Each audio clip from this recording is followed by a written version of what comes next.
Happy Monday. I hope everyone had an amazing Easter for those who celebrate, and for those who don't, I hope you had a great Red Sox weekend for the Red Sox winning on Saturday and Sunday. We have an amazing episode of the Locked On Red Sox podcast for your lovely Monday. Thank you for making Locked On Red Sox your first listen of every single day. I am flying solo. I am your host, NESN's Lauren Campbell. I am flying solo.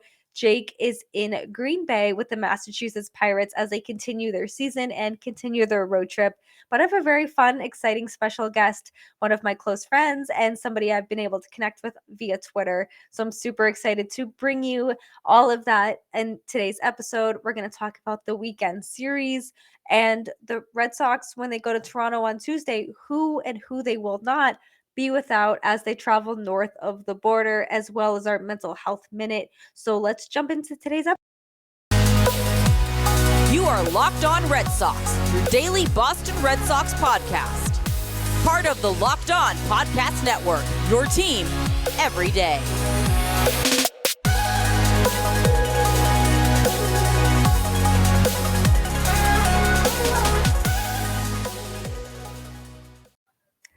Thank you for making Locked On Red Sox your first listen of every single day. Today's episode is brought to you by BetOnline. BetOnline has you covered this season with more props, odds, and lines than ever before. That's BetOnline, where the game starts. So as I mentioned in the intro, I am excited to bring on our special guest and my good friend. Y'all may know him from Twitter. It is Zach Jezioro. So I'm super excited to bring him to the show. Zach, how are you doing today? I'm doing good, Lauren. How are you doing? I'm So doing I'm so thankful for having you and me on your show. I'm so excited to have you on today. For anyone who doesn't know, Zach is a Buffalo native, so big Buffalo Sabres fan, but also a big fan of the Boston Red Sox. So I'm super excited to have him on in today's episode. And it's been a fun, I'd say a fun weekend for the Red Sox. They had a shutout win over the Twins on Saturday 4-0, and then Sunday, beautiful Easter Sunday win 8-1.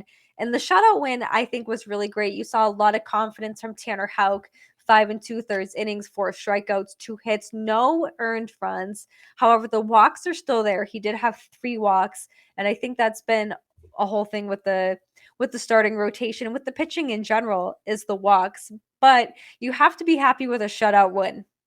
Oh yeah, absolutely. I mean, you look at how Star compared to the Yankees one, and it's like the Hawk that we know, like who he can be.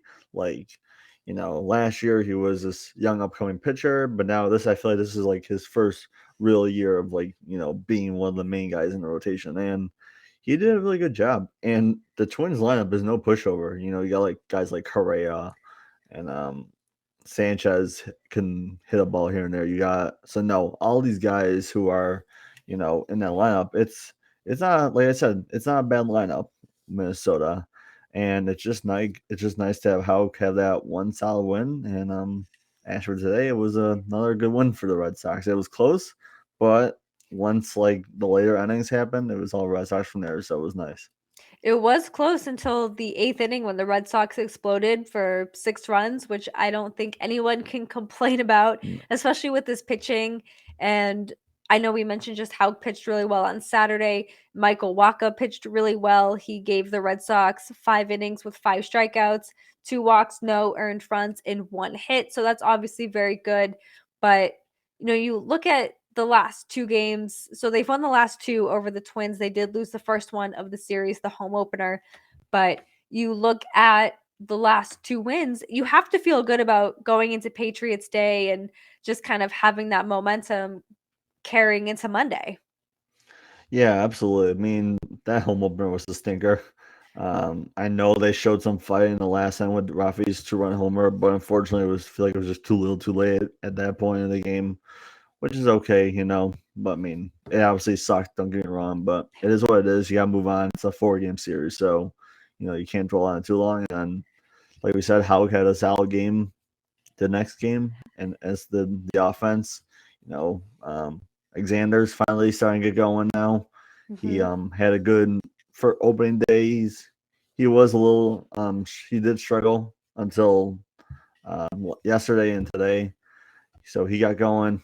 Devers is doing Devers things. Pay that man his money. He deserves it. Um, I apologize if you hear loud noises. My workstation is like crammed up right now because we're going on vacation a couple of days. So just ignore that. Good times, good times. We're excited. We're actually going to see the Red Sox play. We're going to Tampa Bay this weekend, so we're excited to see them play there. That's Anyways, super going back, exciting. yeah, we're definitely fun. It's gonna give me a good time. But yeah, no, I'm feeling good. We're finally seeing like this offense pick up a little bit now, so it's good to see. Yeah, you mentioned Xander Bogaerts, and he went 1 for 4 in the shutout win on Friday, and then no, I'm sorry, on Saturday, and then Sunday he went 3 for 4 with 2 runs and an RBI. And I think that as he continues to get into the season, much like a lot of players, I think that with the shortened spring training and just trying to find their swing, get their legs under them, you're going to see a lot more from them. And I think that Xander Bogaerts is going to be one of them. And you've seen enough of Xander Bogaerts over the years. Like, we know what you're getting from him, but to see him kind of come alive against a team they probably should come alive against is definitely a good sign. Yeah, because you look ahead of the schedule, they have faced the Blue Jays twice. In Boston, then in Toronto. Who else do they have? I know they have played Baltimore. They shouldn't have a problem with Baltimore, but they have a hard schedule coming up here in the next few weeks here. So, it's good timing for them, especially like guys like Bogarts to, finally get going because they need it. It's not gonna be like an easy, coast here in the next month or so. It's gonna be a Right. challenge. Like I said, you're facing a Blue Jays lineup twice, so in Boston, then in Toronto. So it's good to see them finally get going now. It definitely is. And we saw a lot of the last 2 games in particular, specifically with the pitching, which has been kind of a question all season. We did not see Garrett Whitlock on Sunday, which probably isn't too much of a surprise given the fact he went 2 1/3 innings on Saturday, gave up 2 hits, no earned runs, 1 walk, and 5 strikeouts. I don't know if there's enough you can say about Garrett Whitlock and what he's done this season. And we'll get into this in the second segment of Locked On Red Sox, but he's been probably one of, if not the only pitcher you can trust out of the bullpen this season. Yeah, I mean he's just been a good story. Going back to last year, he had Tommy John surgery. He was a Rule 5 draft pick, so he's kind of like deported from the Yankees farm system, and here we are scooting him up, and he's one of the best relievers in baseball. As crazy as it sounds, but like I said, it's just nice to finally like have a reliable bullpen. As you know, like this team has had struggles with their bullpen ever since like 2019 and all that. So it's just nice because Robles is still like an interesting guy. He's back and forth. He's solid, but now like Barnes is struggling now. Brazier's struggling here and there now. So just to have like a solidified guy like Garrett Whitlock in your bullpen, it's a good feeling for sure. 100%. And you can't really trust anyone out of that No. bullpen. And I hate saying that as somebody who covers this team professionally and as somebody who has grown up a Red Sox fan. You don't like not having the trust in your bullpen because if it's a 2-1, even a 3-1, 4-1 game, you don't want to go to your bullpen and be like, "Oh my god, like this Yeah. person cannot hold this lead." You need to have that trust. And Garrett Whitlock is really the only person you can really trust, but I just feel like a bullpen, not just with the Red Sox, but pretty much every team in the AL East, especially the AL East, but you want that solidified long-term starter, or it's not starter, but long-term reliever, closer who can come in and just get you those innings because you're just like, who can we trust? You can't just rely on one person, that person being Garrett Whitlock, because all of a sudden it's July and you can't use this person for X amount of games because you've already overused them. Yeah, like especially with like Sale not coming back, like not playing, you need your bullpen to be good. And I gotta give them credit. Like Strom and Diekman, they've been pretty good for the Red Sox. And like here are these names who, aren't like big name guys to help out the bullpen, but it's like those like hidden gems things. Like, you find a guy, he plays like just like Whitlock, Right. no one expected him to be this good. And, I know obviously it's still the first week of the season just like happened, but like guys like Strom and Diekman have been really good for them. Definitely. And we always say pitching wins you games, and that's going to be tested in the upcoming series in Toronto, which we will get into in the second segment of the Locked On Red Sox podcast. And if I was a betting person, I would be hesitant to bet on this bullpen and even a starting rotation. But betonline.net is your number one source for all of your betting stats and sports info. Find all the latest sports developments, league reviews, and news, including this year's basketball playoffs and the start of the Major League Baseball season. BetOnline is your continued source for all of your sporting wagering information, from live betting to playoffs, esports, and more. Head to the website today or use your mobile device to learn more about the trends and the action. That's BetOnline, where the game starts. And now that you've made Locked On Red Sox your first listen, for your next listen, check out the Locked On Now podcast. Recaps of MLB games with analysis from your local experts, taking fans through the season like no other network. It's free and available wherever you get your podcasts. So we're here with Zach Jezioro. He's a longtime Red Sox fan from Buffalo, longtime friend of mine and friend of the podcast. And we've harped on a lot about this pitching. The Red Sox are going to Toronto starting Tuesday. And we know for a fact that Tanner Houck will not be with the Red Sox on Tuesday because he told the Boston Globe on Sunday that he's not vaccinated against COVID-19. And due to Canada's restrictions, he can't go. And this has been a thing with MLB all off season. We saw some players from the Oakland A's go on the restricted list. So right now, we know for sure that Tanner Houck will not go to Toronto. Alex Cora did say after the game that there will be other players. He didn't name specific names. We do know Chris Sale, but he's a non-factor because he's on the IL right now. But Tanner Houck had a really good game on Saturday. I feel like his confidence really shined through. He went 5 2/3, so he got into the sixth inning. He did give up 3 walks, which is still kind of, it's not a lot, but it's still something you want to limit. He did have 4 strikeouts, but to miss a game in Toronto, it's just unfortunate because he had a lot of confidence out of Saturday's game. So you want him to build on that. So no, he's not going to go to Toronto because he's unvaccinated, which, whatever, that's his choice. But it's definitely unfortunate for the Red Sox because they have so little depth with their starting rotation, right? So now, are they going to go with Garrett Whitlock with hopefully he can maybe go 3 or 4 innings? Are they going to go this opener by committee, which I hate the opener thing, where they go 2 innings because they have so little depth? You don't have a lot of people you can trust here. So in your mind, Zach, what do the Red Sox do come Tuesday when they're in Toronto? So I think they should go with Whitlock. He's shown that he's done a couple of games this season. He's gone 4 innings. He did in Detroit, and I'm pretty sure he did against Minnesota too. So if you can at least get 4 or 5 innings out of Whitlock whenever Houck was slated to pitch, then you do it. I mean, if you can somehow get, because they're going to need their bullpen arms in this series here, definitely, especially against this good Toronto team.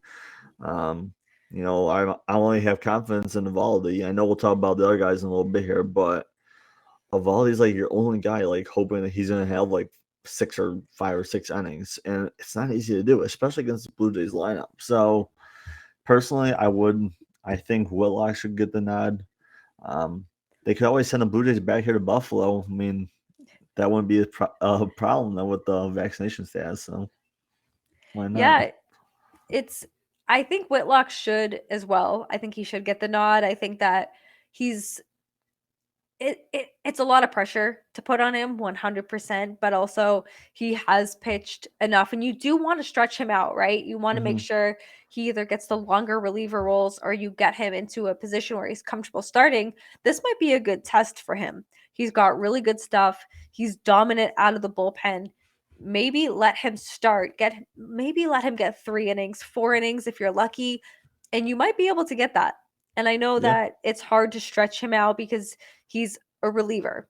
That's where he's dominated. And he was developed as a starter. He had the Tommy John. He was so good in 2021 out of the bullpen. But if you do want to continue to stretch him out as a starter, you need to put him in those positions to hopefully not, but potentially fail, especially against a good team like the Toronto Blue Jays. You don't have a lot of depth here. You have to rely on Eovaldi, Pivetta, who struggled in his last outing.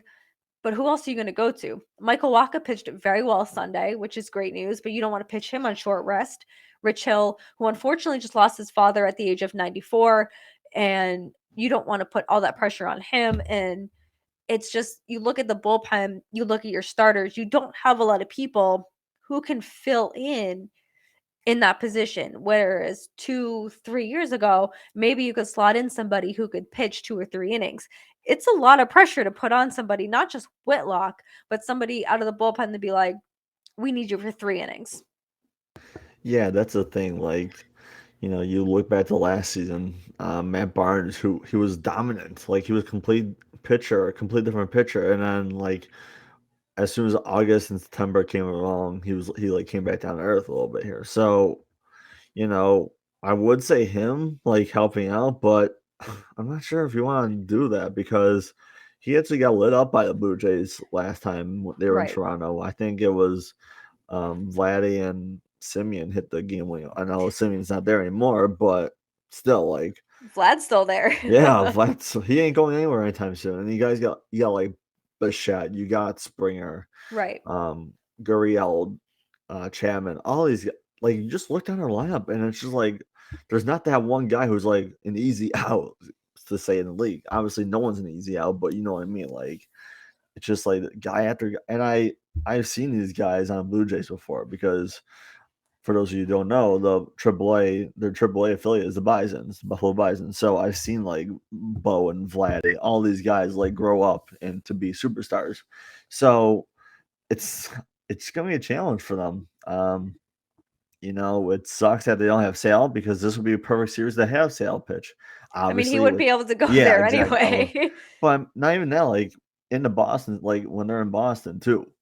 That would have been helpful to have. I'm not sure how the rotation would have lined up to have him play, but assuming he would, that would have been helpful. So, yeah, I don't know. It's gonna be a challenge for sure. I can't say I'm very confident because, like I said, Toronto's no pushover. They're a good team. So I They don't know. are. If anything, I feel good. And I assume Evaldi will pitch in that series.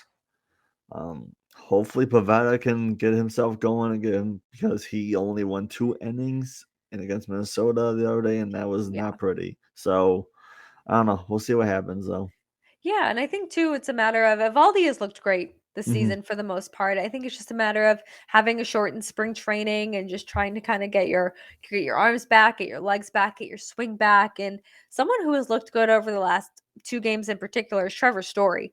And Hmm. he even had a more shortened spring training to signing late with the Red Sox to his wife having their child. I think it was the day after the Yeah. Red Sox officially signed or made his contract official, so he was all over the place and he admitted, he was like, my timing isn't right now. And I kind of need to just get myself right. And I feel like he's getting there. He looked really good Saturday and Sunday, and he's just really coming in clutch. And to have him kind of get into this groove, I think is really important for the Red Sox going into not only just their Patriots Day game on Monday, but into their series against Toronto, down at least one pitcher. And like I said, Alex Cora did say that there will be down more players. We don't know who those players are just yet. We are recording Sunday night around like 9:30. So naturally around 10 o'clock when this is produced and ready to go, it'll all come out which players Yeah. are not vaccinated. But I think at this point, Trevor Story has really, I mean, what, we're 10 games, 8 games, 9 games, whatever it is into the Yeah. season. I think that Trevor Story has really looked good, especially in the last few games. And like I said, this offense really needs to pick up the pitching, especially when it comes to their series against Toronto. Yeah. I mean, going back to the story, he was kind of like JD. Like he was signed really late into the season. Didn't have a lot of spring training reps. He had the birth of his child. Well, his wife had the birth of and then the guy gets food poisoning a couple days I after the season know. starts. So, yeah, he's not going to look the guy, especially, limited reps, having, missing late nights with your firstborn, and now, just getting over food poisoning. It's not fun. So, but like these last two games, like he's not hitting home runs, but he's producing. Yeah. And that's all you can ask for because they needed like that second baseman badly. And I think it was the game on Saturday. Him and Bogarts had a nice double play where it was just like perfection. Yep. So, I agree with you. I think he's starting to settle in here now. And let's hope they're gonna need him against Toronto for both series. So hopefully he can. Yeah, and he had 2 RBI on Sunday, so that's positive. He's Yeah. producing at the plate, especially like you said with the food poisoning, the birth of his child. So he's got a lot going on. And Zach, I don't know if you've ever had food poisoning before. It's not fun. It is Yeah. very, No, it's very difficult terrible. to recover from. Even if you have it for 24 hours, he had it for like 3 days. So Yeah.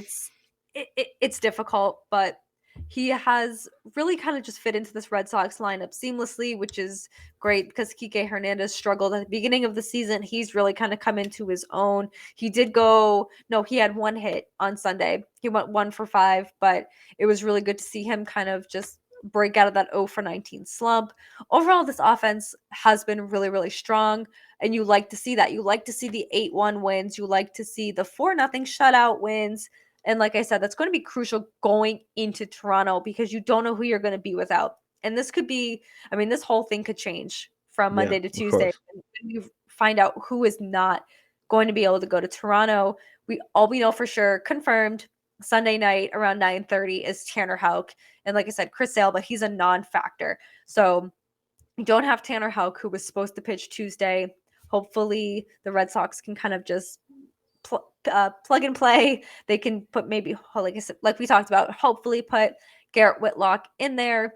There's a lot of questions, but before they get to Tuesday's game, they have the Monday Boston Marathon Monday, the Patriots Day game, which has not happened. Well, it's happened, but it hasn't happened on since the Boston Marathon has been ran since 2019. COVID has postponed the Boston Marathon, so it hasn't been able to be run on Marathon Monday. And so we have the Boston Red Sox game at 11. You have the marathon run during that time.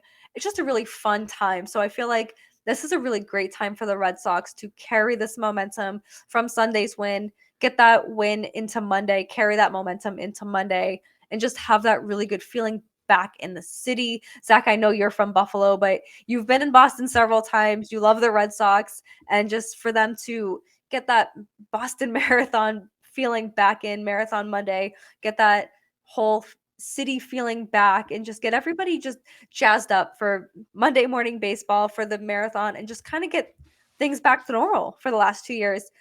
The Red Sox have all the momentum riding in their favor going into Monday, and then you can bring that into Tuesday going into Toronto. Yeah. I mean, like you said, I don't live in Boston, so I don't know, but like much about the marathon. But just seems like what happened, in that tragic event a few years ago, I just feel like it brought like even made like a bigger deal now. I mean, obviously, like marathons are a huge deal, but like that particular incident, it was really tragic. But I feel like it brought the whole city together, and I feel like it's just ever since then, it's just become a big event. So you know, I just hope they don't do what they did against the home opener. That was the first time when there was like a full house in Fenway Park. Obviously, like last year, there was COVID restrictions. I was able to attend a couple of those games, and they were both fun. It was actually against Toronto, one of the games, and the other one was against New York. Um, yeah, it's just a great atmosphere to be in. That old ballpark feeling. And obviously, you have a historic franchise like the Red Sox playing. So I'm going to have to wake up early, unfortunately, again. But it would be really cool seeing, like, full house. Hopefully, the weather holds up. I'm not sure what the weather report is supposed to look like for tomorrow, but I just love seeing those nice blue skies at Fenway Park, especially in the outfield, like going with the monster and all that. Yeah, as far as I know, the weather's supposed to be great. It's supposed to be quote unquote chilly for Boston around this time. I think it's supposed to be in like the high 50s, low 60s. So it's great for the marathon runners. It's great morning for baseball. It's just going to be a really fun day in general, and I think that since 9 years ago when unfortunately when the marathon bombing happened, I just feel like it's brought Boston a lot closer together, and it makes it more fun to be in the city that day, where it's like people just want to be around other people. They want to be in the city. They want to watch the runners cross the finish line. They want to watch the Red Sox win a baseball game. And it's, the Red Sox, they won't be wearing the yellow jerseys, which they've had really good luck in, but they will be wearing their home whites with the Boston across their jerseys. So it's like just a really fun day in the city in general, and so much fun just to be around in the atmosphere in general. Hopefully they can carry the momentum, like I said, from Sunday into Monday, to just continue these wins, because it is early in the season. It's a 162 game season, but you want your team, and you want the Red Sox, especially a team that's slated to be strong in the AL East. You want them to continue to be strong in this division, especially as they go into the series against Toronto. Yeah, and like the crowd's been buzzing them out, I feel like, because Oh the yeah. Celtics have just won an emotional game against Yep. the Nets today. The Bruins, unfortunately, as a Sabres fan around the world right now. So it's just a good time to be a Boston sports fan. And I just can't wait to feel that energy. I wish I was there to witness it for myself, but you know, it sounds like it's like a big thing in Boston now these days with the marathon and then Patriots Day. So I'm excited for it. I think they can do it, especially with Hill, Boston boy. I feel like I know what his dad dying is obviously really unfortunate. It sucks to see, but I just feel like he's gonna have a great game on Monday. I feel like his pops upstairs and give him some help, so hopefully he can nail it down. So I'm excited to see that. Yeah, and it's going to be, like you said, just a really good atmosphere, and just the crowd in general is just going to be 100% there for Fenway Yeah. Park and Rich Hill and everyone in between. And we are we're so excited to recap the Patriots Day game. It's like a national holiday here in New England and here in Boston. And we're gonna jump into our third segment of the Locked On Red Sox podcast, and that's our mental health minute. We're so excited to talk about kind of what's coming next in our lives. But first, I want to tell you about Built Bar, and it's April. We're almost in May, right? So it's that time of the year where I've pretty much given up on my New Year's resolutions, but not this year. I'm sticking to my resolution to eat right, getting married in August, and Built Bar makes it easy to stick to that resolution. The Built Bar Puffs are absolutely incredible. They're the first ever protein infused marshmallow, so they're fluffy. They're obviously marshmallowy. They're not just a protein bar. They're like a little treat, and they're covered in 100% real chocolate. Just like all Built bars, they're covered in 100% real chocolate. They're low calorie, they're high protein. You can replace your candy bars with these. If you head to built.com right now and scroll down to their macros chart, you'll be blown away. Most Built bars contain 130 calories, 4 grams of sugar, 4 net carbs, and 17 grams of protein. They have flavors for literally everyone too. Mint brownie, coconut almond, my personal favorite, cookies and cream, and they're coming out with new flavors all the time. If you head to built.com right now and use promo code LOCKED15, you will get 15% off your order. That's promo code LOCKED15 for 15% off at built.com. So, coming into our third segment of the Locked On Red Sox podcast, I am with Zach Jezioro, good friend of mine, Buffalo Sabres fan, big Red Sox fan. And this is when we do our mental health minute. So, I'm super excited to be able to go on vacation this week with my fiance. We do leave on Tuesday. We're going to North Carolina for a couple of days. So Jake, he's with the Pirates in Green Bay right now, but he will be able to bring you all your Red Sox news and action and analysis for the rest of the week. But I'm super excited to just de-stress, go on vacation for a little while. my fiance and I have not taken a vacation probably since 2019. We were supposed to go to Europe and Cancun in 2020, but then COVID happened. And then 2021, we were just so focused on sports coming back and just kind of focused on work, where we're getting married this year, which you all know by now.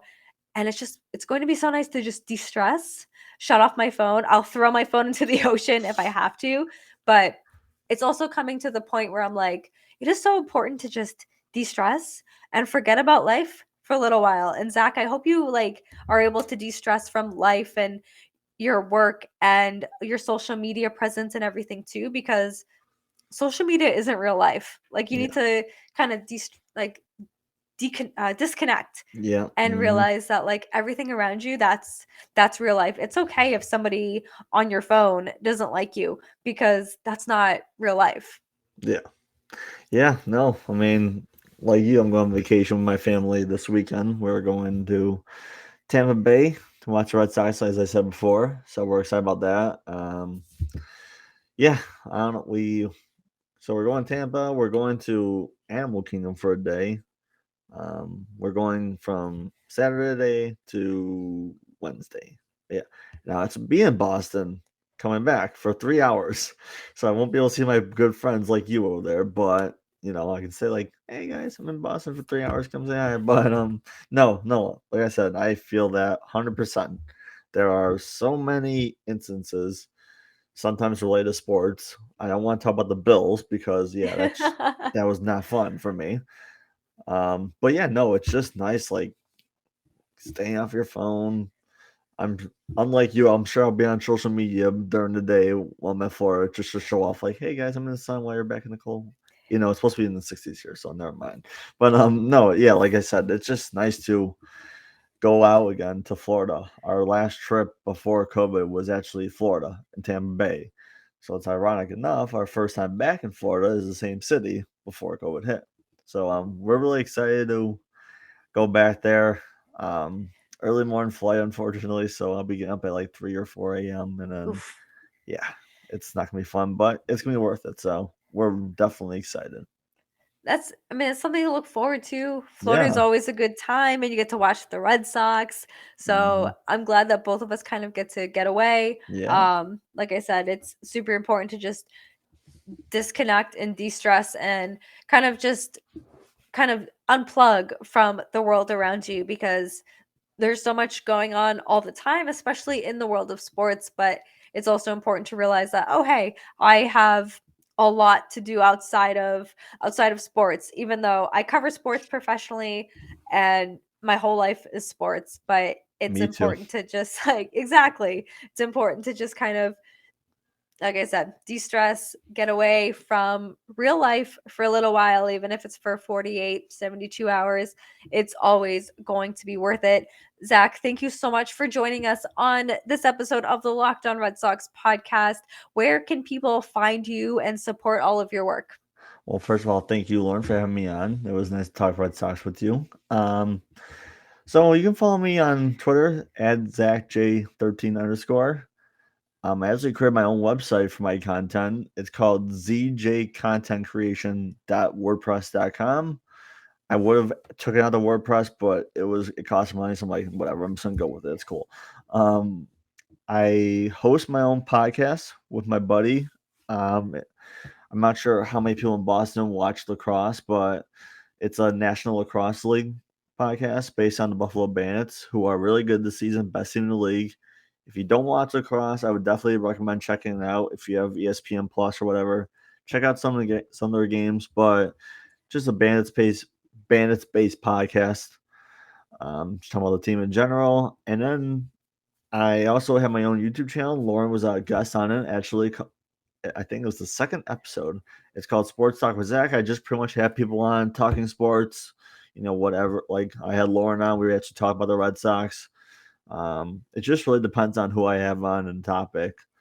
And no one knows this yet because I didn't really announce it, but you're the first one to know, and so is Breaking your audience. news. Yeah. So it's still in the works, but my buddy and I are doing another YouTube channel called Outdoors Buffalo, and we're pretty much gonna go outside at nighttime and just film wildlife in the Buffalo area, because I feel like, not a lot of people get to see that, especially in the dark, because they're in their houses, they're sleeping or whatever. So I've always had this cool thing with the outdoors and wildlife in general. My buddy who I'm doing my who's doing with me, he's like a hunter and big outdoors guy, so he'll be joining me. So we're definitely excited about that. We just created it. You can check it out, like I said, on my website. And but yeah, that's what I got. Awesome. So Zach is completely everywhere. He's always super busy. So super grateful for his time today, especially on this episode of the Locked On Red Sox podcast. You can find the Locked On Red Sox podcast right here on YouTube, Spotify, Apple, wherever you get your podcast. Rate, review, and subscribe. Let us know what you want to hear. And follow the Locked On Red Sox podcast on Twitter at LO_Red Sox. You can find me on Twitter at Lauren, 3 laws, Lauren with 4 R's, and Jake at Jake Iggy. Be sure to check out all the other Locked On shows across the network. Locked On Yankees, Locked On A's, Rays, Jays, Astros. Everyone's super jazzed. Baseball is back in full swing, so they're all doing an incredible job across the network.